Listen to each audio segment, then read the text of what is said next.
esta lição que fala sobre as consequências do jugo desigual, e nós vamos aprender nela que verdadeiramente o jugo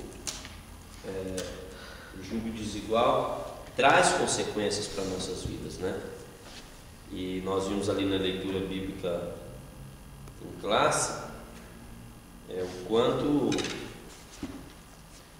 quanto Neemias se embraveceu, né? Quando Neemias então chegou em Jerusalém, 14 anos depois, não é? Que Esdras tinha chegado naquela cidade, Esdras ajudou, né? Esdras foi junto com Zorobabel, não é? Zorobabão. E chegaram naquela cidade, começaram a trabalhar e começaram a promover a reconstrução. Pode se sentar, vocês ficarem em pé. E começaram a promover a reconstrução do templo, não é? Para que alguma coisa na minha vida possa acontecer, a primeira coisa que eu tenho que reconstruir é o templo, não é? Se eu estou distante dos caminhos do Senhor, eu conheço a palavra do Senhor, não é? Se há uma pessoa, talvez você conheça, alguém que esteja distante dos caminhos do Senhor, que conhece perfeitamente a palavra do Senhor, conhece a Bíblia, né? As doutrinas básicas para servir a Jesus, não é? Mas no entanto, o templo está destruído. Por quê? Porque essa pessoa não está. Pois não. É Zorobabel. Zorobabel, desculpa então. Você está certo, eu estou errado. E então Esdras volta, não é? Na leva de judeus que estavam em Susa para Jerusalém, com a correção do Orcelino. Eu quero aqui dizer que foi ele, né?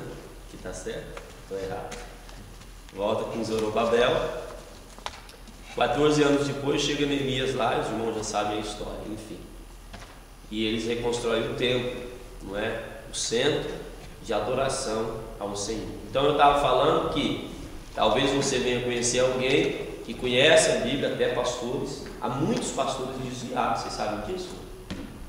Não sabem? Tem muitos pastores desviados, tem presbíteros desviados, não é, Marcelino? Tem evangelistas desviados. Tem pessoas que já serviram a Jesus nas missões e estão desviados dos caminhos. Mas como é que isso acontece? Porque eu não consigo imaginar. Eu também não, acho que nunca consegui conhecer Jesus de verdade. Não, mas não, mesmo porque assim, quando a gente conhece, né, eu não tenho muito conhecimento, mas é uma coisa tão penetrante que não tem como a gente viver sem. Não tem como fazer vistas grossas ao que realmente é essencial para a vida, é como respirar. Como é que eu posso viver sem respirar? Porque como eu estava dizendo, não é? Como posso eu viver sem respirar? A mesma coisa, a gente não conseguiremos viver sem o Espírito Santo. Eu acordo de madrugada, a minha vontade é de ler a Bíblia. Eu vou para casa para ficar isolado do mundo, para ler a palavra, sabe? Meditar. Que nem esses dias eu tenho dado graças a Deus, louvado a Deus por ter me dado um lugar tão maravilhoso. O Orcelino conhece, é uma casa assim tranquila, onde eu posso ler a palavra de Deus, meditar, e é uma necessidade que eu sinto. Então, uma pessoa que é um pastor, um presbítero, conhece mais profundamente, eu não consigo imaginar que uma pessoa que tenha tanto conteúdo espiritual, né, conhecimento espiritual, possa sair dos caminhos. O nível de conhecimento, ele não nos dá vida com Deus. Porque se a gente for observar, nós vamos ver os sacerdotes, não é? O sumo sacerdote, todos os sacerdotes, os fariseus, os mestres de Israel, que eram os doutores na lei, não é? E Jesus até dialogou com um. Nós temos uma passagem maravilhosa na Bíblia, o texto áureo da Bíblia está nessa passagem, que foi com Nicodemos, não é? O nível de conhecimento, ele nos faz conhecer mais um Deus do qual nós servimos de coração. Há pessoas que não têm conhecimento nenhum das Escrituras Sagradas, mas só de ouvir falar de Cristo, ele cria uma fé tão grande no coração, e esta fé é suficiente para sustentá-lo como crente. E há pessoas que se envolvem tanto no conhecimento mas no entanto ele deixa a relação ou o relacionamento pessoal com Jesus. O comodismo é algo que tem feito com que muitos homens e mulheres de Deus se desviem do caminho do Senhor. E há muitas pessoas dentro da igreja, Antônio, e agora talvez gere um pouco de escândalo em você, mas há muitas pessoas dentro da igreja que, por achar que tem todo o conhecimento da Escritura Sagrada, da Bíblia, ele se acomodou e deixou de depender do Espírito Santo. E quando ele deixa de depender do Espírito Santo, ele então gera o quê? Uma separação. Ele não tem relacionamento, está dentro da igreja, tudo que você vai pregar, ele já sabe, decora e salteado. Ele já sabe tudo. Talvez quando você está pregando, ele fala: se fosse eu pregando, eu pregaria assim, eu pregaria assado, eu entrava nesse ponto e tal. Por quê? Porque o conhecimento inundou a vida dele de uma maneira, porque ele entrou por um caminho errado, da qual que fez ele se esfriar espiritualmente, e ele deixou de ter relação pessoal com Jesus. Porque o mais bonito da nossa vida é o relacionamento. É isso. É isso. É você entender que você não pode viver sem Jesus. É você entender que você não pode viver sem o Espírito Santo. É você entender que você não pode viver sem ar, porque você precisa respirar. E algumas pessoas, eles se deixam levar pelo nível de conhecimento que tem. Porque conhecimento, preste bem atenção nisso. Eu até escrevi uma frase, aí um tempo aí que o Afonso quis dar autoria para outro, falei: opa, isso aí foi eu que escrevi. O conhecimento depende de mim e de você. A sabedoria vem do alto, vem de Deus. Mas conhecimento sem aplicação é inócuo, é inválido. Pois é, justamente. É difícil a pessoa conhecer que é bom e não aplicar. Eu não consigo entender essa relação. Esse é o ponto. Então, justamente. Então, quer dizer, o conhecimento sem aplicação é inválido. Quando Neemias chega de Susa, havia lá em Jerusalém homens e mulheres que tinham conhecimento da palavra de Deus, homens e mulheres que tinham vivido o feito grande do Senhor, que foi reconstruir os muros de Jerusalém em 52 dias.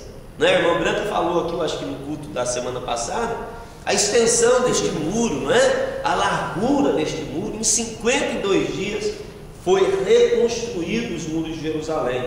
Não é? O templo já estava reconstruído por Zorobabel, pela correção que o Marcelino fez, e por Esdras, e depois então Neemias vem e lidera administrativamente a cidade, não é? E lidera também parte, vamos dizer assim, religiosamente, junto com Esdras, não é? E reconstrói os muros, ou seja, o templo está reconstruído, mas o muro precisa estar também pronto, né? Nós já aprendemos aqui sobre o muro, sobre as portas com Osés. Enfim, quando Neemias chega de Susa, o que acontece? O povo que tinha conhecimento não estava aplicando este conhecimento. Então, conhecimento sem aplicação é, como você falou, é inútil, é inválido. A coisa estava tão terrível, nós lemos aqui no textuário, ele diz assim, e contendi com eles e os amaldiçoei, e espanquei alguns deles e lhes arranquei os cabelos. Ficou bravo ele. Entendeu? E os arranquei os cabelos, e os fiz jurar por Deus, dizendo: não dareis mais vossas filhas e seus filhos, e não tomareis mais suas filhas, nem para vossos filhos, nem para vós mesmos. Pelo amor de Deus, gente. Pelo amor de Deus, o que está acontecendo aqui? Eu fui em Susa, então quando eu volto, vocês já caíram na mesma coisa que nós tanto ensinamos, que nós tanto falamos, que nós já tínhamos jurado isso ao Senhor, e vocês caíram na mesma coisa. Aí ele pega, vai para dentro da casa de um dos sacerdotes, Eliaseb. Eliaseb está casada com a filha de Tobias, e o seu filho, que estava na linhagem de ascensão, não é? No serviço sacerdotal, casou-se com a filha de Sambalate. Meu Deus do céu. Ou seja, quem tinha todo o conhecimento e quem tinha que dar exemplo deste conhecimento, como você disse, eu achei muito importante a sua colocação, quem tinha que aplicar este conhecimento e levar o povo à aplicação dele, estava fazendo totalmente o contrário. Então, quando eu falo que há na igreja pessoas com todo o conhecimento possível, mas elas nunca estão para somar no reino de Deus. Elas conheceram tanto da Bíblia, tanto das Escrituras, que elas deixaram se levar pelo conhecimento delas e ensoberbeceram. Como é que fala? Ensoberbeceram. Viraram pessoas soberbas. Por quê? Não, eu sei, eu conheço. Aí tudo que o Claudecinho, o Antônio, o Elton, o Orcelino ou os demais vão falar, eles sempre têm uma palavra para tentar ser maior do que você. Então usa as escrituras sagradas, os textos bíblicos, não para aplicar na própria vida, mas usa para o quê? Para se ensoberbecer, não é? Usa para ser soberbo, usa para querer ser aquilo que ele não pode ser, porque o Senhor Jesus, ele não veio, não é verdade, para humilhar ninguém. O Senhor Jesus não veio para humilhar ninguém, ele veio para servir a todos. Então, aí entra nesse ponto. Então, Eliasebe casa com a filha de quem? De Tobias. O seu filho casa com a filha do maior inimigo de Israel naquela situação, Sanbalate. Então, quando Neemias chega, gente, aí tem muitas pessoas que criticam o exemplo de liderança de Neemias por causa deste versículo 25 aqui do capítulo 13. Quando Neemias chega e vê aquela situação, visto que casamento é aliança, nós temos que dar razão a ele. Ué, porque é inadmissível a pessoa conhecer e... Porque infelizmente não é assim, Antônio. Há filhos que não aprendem com palavras. Há filhos que aprendem com correção, como o apóstolo disse ontem. Não é batendo, é corrigindo. O pai que deixa de corrigir o seu filho vai ter um problema grave na vida. Filho é com correção. Neemias tinha falado a palavra, que já estava escrito, que eles mesmos conheciam, mas eles não ouviram. Então Neemias resolveu corrigi-los. E corrigir batendo. Ele usa a expressão espancar. Mas essa expressão espancar, talvez se a gente for pesquisar e tal, não está ligado no sentido de você pegar uma pessoa e bater, machucar ela por dentro toda, porque isso que é espancar, não é? Quando você espanca uma criança é porque você criou hematomas enormes na criança, e inclusive foi prejudicado as suas partes internas, né? Quando uma pessoa é espancada, não é assim? Mas esse espancar eu creio que foi, ele deu uma surra mesmo, ele bateu com vontade. Ele pegou gente pelo cabelo e disse: vocês não ouviram ainda? Vocês não aplicaram esse conhecimento em vocês ainda? Em certos momentos da vida a gente tem que fazer isso. Uma vez o senhor ministrou uma aula aqui sobre como o cristão deve se portar numa festa. Porque ele pode ir numa festa. Você se lembra dessa aula? Lembro. Você tem que chegar cedo, conversar com todo mundo e ser diferente. E sair antes de todo mundo. Lembra? Mais uma semana antes eu tinha ido levar um funcionário meu e chegou lá e eles estavam festejando e ficaram insistindo para eu participar. Infelizmente eu participei, mas não da forma como foi ministrado no outro domingo. Se eu tivesse tido essa aula antes, eu não teria caído naquele pecado. Foi só uma cervejinha e essa cervejinha me fez mal. E depois que eu tive, parece até Deus me repreendeu, porque veio você foi ministrar aula exatamente como cristão deve se portar. Que Deus. Não. E a gente vê que se a gente não tem esse conhecimento e não aplicar...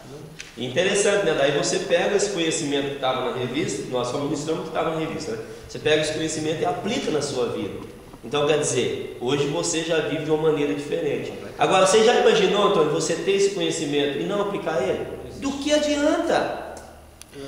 E outra coisa importante, que nós não podemos cair no extremo de desvalorizar o conhecimento, porque se você não tem conhecimento, se a gente não tem conhecimento, não tem nada para aplicar. Não.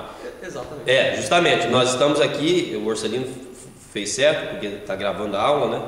Aí com pouco algumas pessoas vão achar que a gente está desvalorizando o conhecimento. Nós estamos dizendo que todo conhecimento é válido desde que seja aplicado. E necessário. Agora, se o conhecimento, se eu tenho conhecimento só para aplicar ele na sua vida e não na minha, então eu estou com problema. Então vai acontecer, às vezes não literalmente, mas figurativamente falando, o que estava acontecendo com o sacerdote de Israel. Eliasebe estava casado com o filho de Tobias. Então eu vou fazer aliança, eu vou ter julgo desigual com pessoas das quais eu não devo estar. Por quê? Porque eu tenho conhecimento, mas o conhecimento só vale para o Antônio, para mim não vale. Eu sou imune do conhecimento. Não. O Antônio não pode casar não, mas eu posso. O Antônio não pode ter sócio mundano não, mas eu posso. O Antônio não pode fazer comunhão com as trevas não, mas eu posso. E eu tenho conhecimento. Passei o conhecimento para o Antônio, mas o Antônio não pode, eu posso. Então é isso que você me dava. O conhecimento, nós temos que ter conhecimento. Porém, nós temos que entender que o conhecimento sem sabedoria, ele é inválido.